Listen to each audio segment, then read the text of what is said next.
ଏବେ ଆସି ପହଞ୍ଚିଗଲୁ ରୁମ୍ରେ। କଳ୍ପକୁ ଜୋରରେ ଟଏଲେଟ୍ ଲାଗିଲା, ସେ ଦୌଡ଼ିଛି। ଓହୋ ପୁରା ଏତେ ଗରମ ଲାଗୁଛି ରେ ବାପା। ନନ ହାତ ଚାପି ହବ। ସିଏ କିନ୍ତୁ ବିଲକୁଲ ଥକିନି। ଆସିକି ବି ରୁମ୍ ସାରା ପାଇଁ ପାଇଁ ହେଇକି ଦୌଡ଼ୁଛି। ଦେଖିଲେ ତ ଆପଣମାନେ ମୋ ସାଙ୍ଗକୁ। ଆଉ ତା ନାଁ ହେଲା କଳ୍ପନା। ସେ ବହୁତ ବଢ଼ିଆ। ମୁଁ ଆ ସହିତ ବହୁତ କ୍ଲୋଜ୍ ଆଉ ବହୁତ ମିଶି, ମାନେ ବହୁତ ଦିନ ପରେ ଆର ମୋର ଦେଖା ହେଲା। ମାନେ ଆଙ୍କ ଘର ହେଲା ମୋ ମାମୁଁ ଘର ଗାଁରେ। ଇଏ ମୋ ଭଉଣୀ ବି ହେବ। ଆଉ ବାହାଘର ପୂର୍ବରୁ ହିଁ ଆ ସାଙ୍ଗରେ ମୋର ଦୋସ୍ତି। ଆଜି ବହୁତ ଦିନ ପରେ ଦେଖା ହେଲା। ଆଜି ନୁହେଁ, ମୁଁ ଆକ୍ଚୁଆଲି କାଲିଠୁ ଆସିଲିଣି। ମୁଁ କାଲି କିଛି ବ୍ଲଗ୍ ବନେଇନଥିଲି, ମାନେ ଶିଶୁ ଭବନରୁ ହେଇକି ଆସିଥିଲା। ମୁଁ ବହୁତ ଟାୟାର୍ଡ଼ ହେଇଯାଇଥିଲି, ଖାଲି କ'ଣ ଟିକେ ଟିକେ ବନେଇଥିଲି। ଆଉ ବିଶେଷ ବନେଇ ପାରିଲିନି, ତା ସହିତ ବି ଏଣ୍ଟ୍ରି କରାଇ ପାରିଲିନି, ଆପଣମାନଙ୍କୁ ଦେଖା କରିପାରିଲିନି। ଆଜି ଯେହେତୁ ଆମେ ବାହାରିଲୁ, ଆଜି ସଟର୍ଡେ, ଆଜି ତାର 4th ସଟର୍ଡେ ବୋଲି ଛୁଟି ଥିଲା। ସେ ବ୍ୟାଙ୍କରେ ଚାକିରି କରେ, ସେଥିପାଇଁ ବୁଲିବାକୁ ଗଲେ। ଆଉ ଆପଣମାନେ ବି ତାକୁ ଦେଖିବାର ସୁଯୋଗ ପାଇଲେ।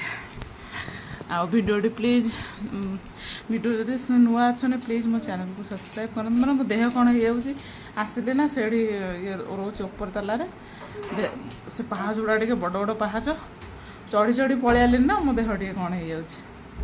ଭିଡ଼ିଓରେ ନୂଆ ଥିଲେ ମୋ ଚ୍ୟାନେଲକୁ ସବସ୍କ୍ରାଇବ୍ କରନ୍ତୁ। ଭିଡ଼ିଓଟି ଯଦି ଭଲ ଲାଗିଥିବ ଲାଇକ୍ ସେୟାର କମେଣ୍ଟ କରିବାକୁ ଜମା ବି ଭୁଲିବେନି। ମୋ ସାଙ୍ଗ କହୁଛି ମୁଁ ମୋଟା ଦେଖାଉଛି, ମୋତେ କ୍ୟାମେରାରେ ମାନେ ରାତି 12:05 ହେଲାଣି ହେଲା। ଭିଡ଼ିଓ କରିବାର କାରଣ ହେଲା ଆମେ ରାତି 12ଟାରେ ଆମ୍ବ କାଟିକି ଖାଉଛୁ। ଦେଖନ୍ତୁ,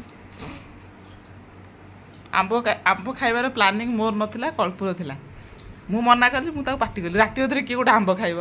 ତାପରେ ତ ସେ ଯେମିତି କାଟିକି ଖାଇଲା, ସମସ୍ତେ ଗୁଳଗାଳେ ଉଠିକି ମାଗୁଛନ୍ତି। ଆଉ ମୁଁ ଅଲରେଡ଼ି ଏଇଭଳିଆ 3 ପିସ୍ ଖାଇସାରିଲିଣି। ଆଉ ଏଇ ଟାକୁଆଟା ବି ଖାଇସାରିଲିଣି। ଏଟା ଖାଇବାକୁ ଯାଉଛି।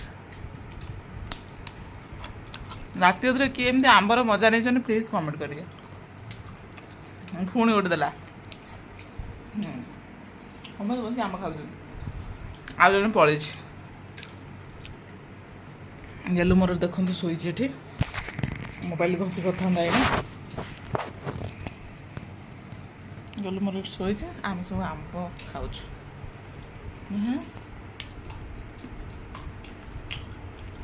ଆଉ ଜଣେ ସେଠି ପେଟରେ ପୋଡ଼ିକି ଖାଉଛି।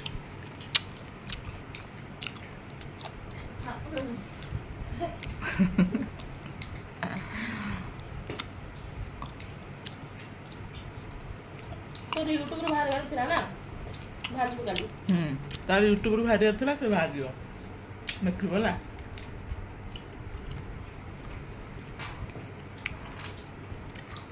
ଏତେ ସୁନ୍ଦର ଲାଗୁଛି ଆମ୍ବ। ସନ୍ଧ୍ୟାବେଳେ ଏଠି ଜଣଙ୍କର ପୁରା ଏତେ ବଡ଼ ବଡ଼ ଆମ୍ବ, ମାନେ ଗୋଟେ ଆମ୍ବ ନିହାତି ଅଧ କେଜି ଉପରେ ହେବ ନା କଳକୁ, ମାନେ 600-700 ତ ନିହାତି ହେବ। କେମିତି କ'ଣ ମୁଁ ତଳେ ଥିଲି ପୁଅ ପାଖରେ, ପୁଅ ଶୋଇପଡ଼ିଥିଲା, ମୁଁ ଗଲିନି। ସେମାନେ ଯାଇକି କାରୁକାର୍ଯ୍ୟ ଲଗେଇ କେମିତି କ'ଣ ପାରିକି ଆଣିଛନ୍ତି ଦୁଇଟା। ଆଉ ଗୋଟେ ତଳେ ପଡ଼ିଯାଇଛି, ଭୋରୁ ଯାଇକି ଆଣିବେ। ଆଉ ଏବେ ଆସିକି 12ଟା 12:30 ପାଖାପାଖି ହେଇଗଲାଣି, ଆମେ ଖାଉଛୁ ଆମ୍ବ। ଆଉ ମସ୍ତ ଲାଗୁଛୁ। ମଙ୍ଗ କୁଆଡ଼େ ଗଲୁ?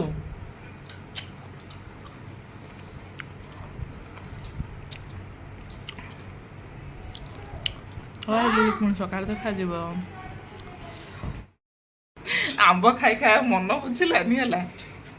ବିସ୍କୁଟ ଦେଖନ୍ତୁ, ବିସ୍କୁଟ ଡବା ଆଉ ପାଣି ତାଟିଆ ଥୁଆ ହେଇଛି।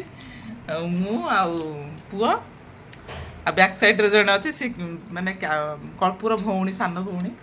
ସେ ଟୋଟାଲି ମାନେ କ୍ୟାମେରା ଆଗକୁ ଆସିବାକୁ ଚାହୁଁନି। ରାଣ ଫାଣ ପୁରା ପକେଇ ଦେଇ ଗଡ଼ିଗଲାଣି। କହୁଛି ଦିଦି ମୋର ଆଣନି। ମାନେ ହଉ ଠିକ୍ ଅଛି, ଖାଲି ତୋ ନାଁଟା ନେଇଯାଉଛି। ଆଉ ମାନେ ବିସ୍କୁଟ ଖାଇବା ପ୍ଲାନିଂଟା ତାର ଥିଲା ହେଲା। ଯେହେତୁ ସେ ଆସିକି ଏଠି ଆମ ଆଗରେ ଖାଉଛି, ଆମେ ବି ଖାଇଦେଉଛୁ। ମେନ୍ କଥା ହେଲା ପାର୍କ ଯାଇଥିଲୁ ବୁଲିବା ପାଇଁ, ସେଠି କ'ଣ ଟିକେ ଆଡ଼ୁସାଡ଼ୁଟେ ଖାଇଦେଇ ପଳେଇ ଆସିଛୁ। ଘରେ ଆଉ କିଛି ଖିଆପିଆ ନାହିଁ। ସେଥିପାଇଁ ରାତି ଅଧରେ ଆମ୍ବ ବିସ୍କୁଟ ଖିଆ ଚାଲିଛି। ଆଉ ଯେତେ ପର୍ଯ୍ୟନ୍ତ ମନ ଆତ୍ମା ଶାନ୍ତି ନ ହେଇଛି ସେମିତି ଖିଆ ଚାଲିଥିବ। ଫେର ବିସ୍କୁଟ ପରେ ଫେର ଆଉ କିଛି ବି ଆଡ଼୍ ହେଇପାରେ। ମ୍ୟାଗି କହୁଥିଲା କଳ୍ପୁ କରିବା ପାଇଁ, ସେଟା ବି ହେଇପାରେ। ବିସ୍କୁଟରେ ଯଦି ମନ ଶାନ୍ତି ନହେଲା, ଦେଖନ୍ତୁ ଆଡ଼୍ ହେଲେ ପୁଣି ଆପଣମାନଙ୍କୁ ଜଣେଇବୁ। ଆଉ ବିସ୍କୁଟ ଆଉ ପାଣି ଖା।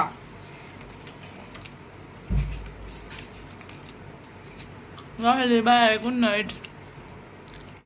ଜଣେ ସମ୍ଭାଳି ପାରିଲାନି ସିଏ ସେଠୁ ମ୍ୟାରିଗୋଲ୍ଡ ବିସ୍କୁଟ ଖାଇବନି ବୋଲିକି ଆଉ ସେଟା କ'ଣ ଗୁଡେର ବଟର ବିସ୍କୁଟ ଧରିକି ପଳେଇ ଆଇଲା ପାଣି ବିସ୍କୁଟ। ଇଏ ଏଇଠି ଅନେଇଲାଣି ଇଏ ବୋଧେ ଜଏନ୍ କରିବ କି କ'ଣ ଆଉ। ହଁ ଇଏ ବି ଲାଷ୍ଟକୁ ଚାଲିଗଲା ଆଉ ଭିକାରଟା ଆଉ। ଖାଇଯା ଖାଇଯା।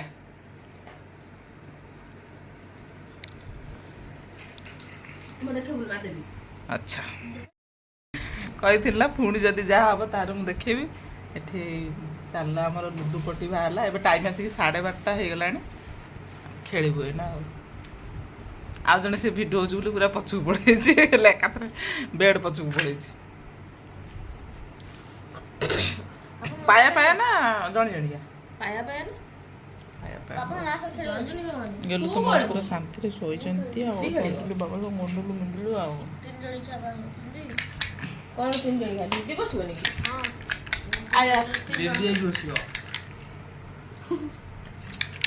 ତମେ ସବୁ ସଣ୍ଡେ ଅଛି କାଲି ଶୋଇବ ପୁରା 10ଟା 11ଟା ଯାଏ। ମଲ୍ଲି ପଡ଼ିକି ଆଉ ମଲ୍ଲି ପଡ଼ିକି ଯାଇଥିବ ମୋ ପୁଅ ତାର ସକାଳୁ ଉଠିଯିବ।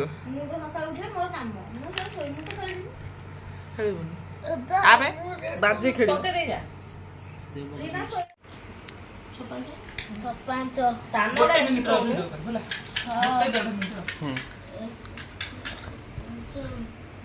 ବାହାର କଲା ଛରେ ତୁ କ'ଣ ତଳେ ଥୋଇଛି ତ ଛତୁ ମୋ ଖାଲି ଖାଲି ବାହାରିବାରେ ଲାଗିଛି। ମୁଁ ମୋ ମନାଇ କରିଦେଉଛି ସେ କେତେ ପଇଲା ଛଟୁକୁ ସଇଲା ତ ସେତିକି ଥାଉ ଭିଡିଓ ଏଥର ଖେଳ ଟିକେ ମନ ଦିଏ। ମଙ୍ଗର ପକେଇଲ ଛଟୁକୁ ପଇଲା ତୁ ପକେଇଲୁ 6 6ରେ ମନେ ନେଇକି 4ରେ ମନେ ନେଇ 5ରେ ମନେ